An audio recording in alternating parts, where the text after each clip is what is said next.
woke up, I said to myself, I ain't gonna be broke no more. So I got up and I started working hard, moving bricks, and now we be living in the hills. See that view? Y'all don't have that view. And I be holding your mama's ranch. You still irrelevant, like I said last time. What do I say? No, none about flexing. It's her brother that runs her account. It's her brother that tells her what to do, and it's her brother in her ear. Hello everyone, and today we're talking about Lil Tay.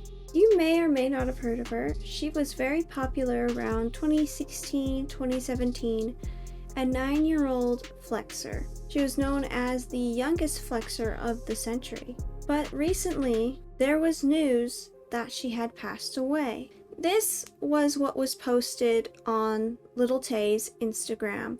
It is with a heavy heart that we share the devastating news of our beloved Claire's sudden and tragic passing. We have no words to express the unbearable loss and indescribable pain. This outcome was entirely unexpected and has left us all in shock. Her brother's passing adds an even more unimaginable depth to our grief. During this time of immense sorrow, we kindly ask for privacy as we grieve this overwhelming loss, as the circumstances surrounding Claire and her brother's passing are still under investigation. I seen this and I was incredibly sad. She was just a 9-year-old little girl back then, and she was being coached. Everything she said was coached by her older brother. Like more ignorant. You have to be like, ooh, Lil Tay out here. You still irrelevant, like I said last time. What do I say? I'm a trend maker and you a trend follower. Her brother was coaching her on what to say, and she gained a lot of attention because, well, a young flexer is very interesting, especially during that time where some of the most popular content was flexing content.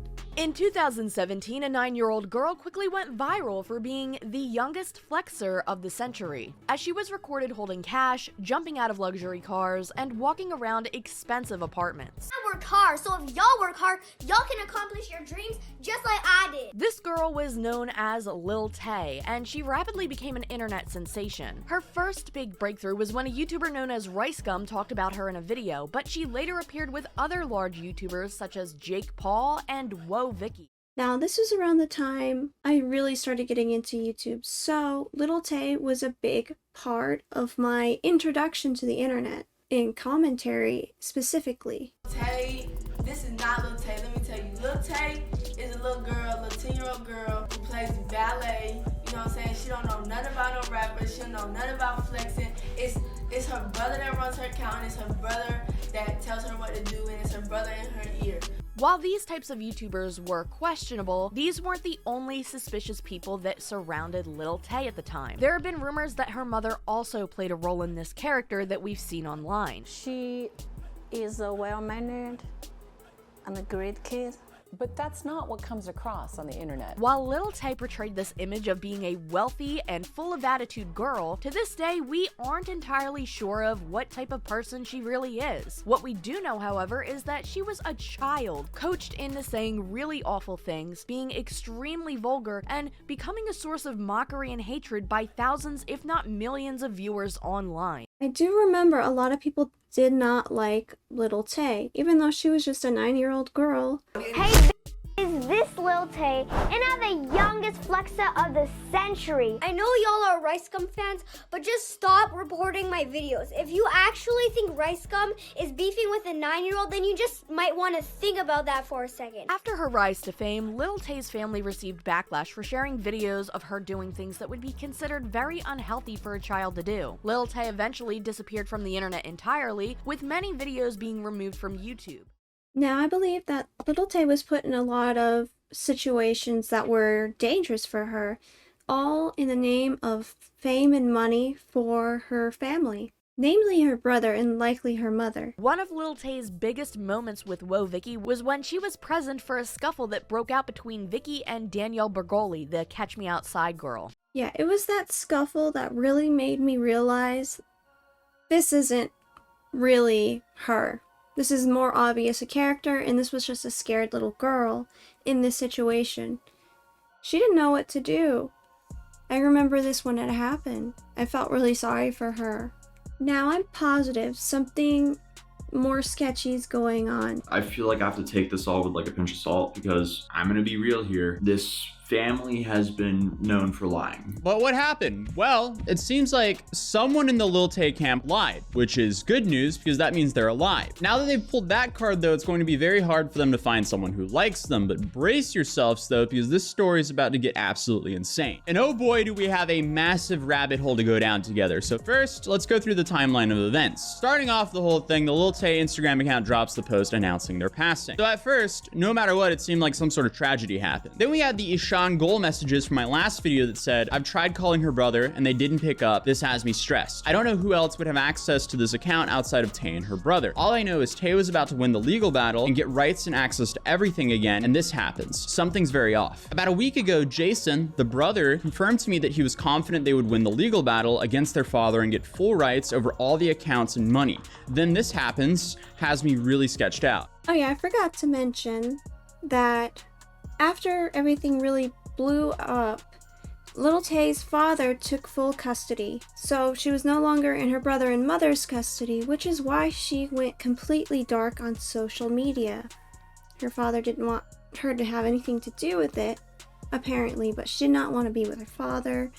So her brother came up with this GoFundMe for all these legal fees, and that battle is still going on right now. Real quick, I just want to clear up all the misconceptions about Lil Tay and Jason. They have separate biological fathers, which is why Lil Tay's father wasn't trying to get custody over Jason, even though that Jason was also a minor when all of this was going down in 2018. But going back to all the incidents people were claiming happened, there was no reports of an OD that matched their ages in the last couple of weeks. Same thing with car accidents. But there was this article, which showed a jet ski accident, which unfortunately the victim perfectly matched Lil Tay. But there was nothing about a 21-year-old man who would be her brother. So this was apparently the best lead. If something happened to her, it was likely it would be this. Until the New York Post spoke with the Vancouver Police Department, only to be told there was no reports of the death of either Claire or her brother, saying, as of now, we're not aware and are not investigating. That completely contradicts the original Instagram post saying that it's still under investigation. Then in the other location they've been a lot in during her career, which is LA, they had no records for her in LA County either. So then we're kind of like, okay, what is going on here? So people reached out to the parents, and the father didn't want to confirm this either, where he, in quotes, said, sorry, I can't. That's what got me really suspicious before everything came out, where Tay was actually alive and this post was hacked, faked, whatever. I still don't understand why he wouldn't be able to confirm that she is alive unless he had something to do with this or knew this post was related to the lawsuit or the custody battle, which makes no sense at all.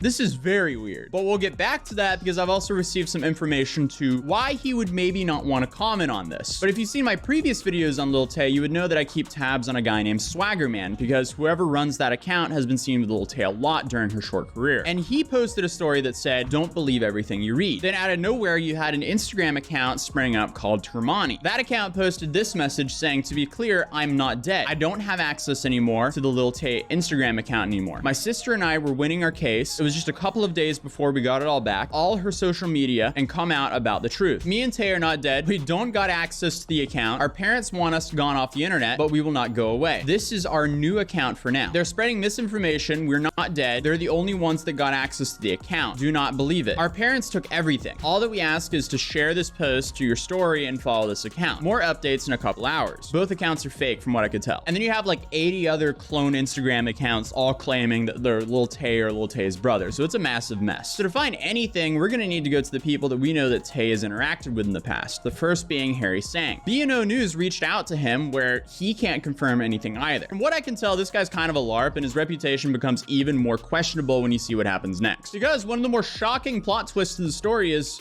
someone decided to try to capitalize off of the passing of Lil Tay by launching a crypto meme coin. And naturally, this token was called Lil Tay. I'm slowly coming to the conclusion that shame does not exist in 2023 anymore. And the description of this token is Lil Tay is a hybrid of a meme and utilities token based on the late influencer Lil Tay, the youngest flexer of the century meme. And She wasn't even confirmed to be passed away, and people were making this Lil Tay coin. To be fair, it was already around, but they really tried to capitalize, or make an attempt to capitalize off her supposed passing.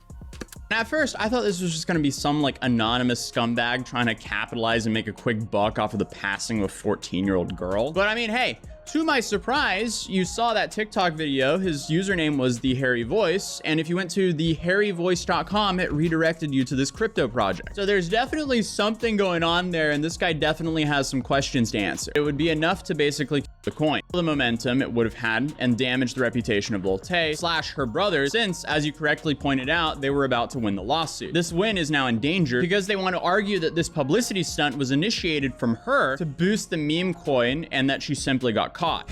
Okay, so again, we should take that with a massive pinch of salt, but that would make sense to why the father didn't want to confirm or deny if Lil Tay passed away. But this also raises a bunch of... Yeah, that also raises my suspicions. The whole family is very sketchy. With everything that's went on, her entire childhood was basically being Lil Tay. Then that was stripped away. Then nobody knows what exactly has been going on in her life, other than what her brother has said and supposed managers. Were they just trying to make the best of it when the announcement came out that Lil Tay passed away, and they just launched this meme coin saying that it was to honor Lil Tay after she passed away? Because like the whole project was claiming that she passed away as well. But then on the other side, why would they run a crypto scam, especially in 2023? And I'm saying it's a crypto scam because a couple $1,000s were ran through that thing and the site is already gone. And I think the money that was ran through the site was probably insider money from the team just trying to create some sort of liquidity. Ah, I see. Lil Tay coin. Hybrid of a meme sniper bot. Latest tweet is this. To ease the minds of those, the assumption we took part in efforts to beguile our friends and supporters, please refer to the articles published by news outlets that our CEO Henry Sang interviewed with.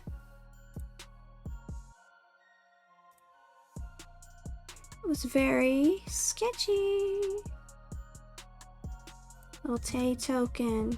We are currently closed. So he is right.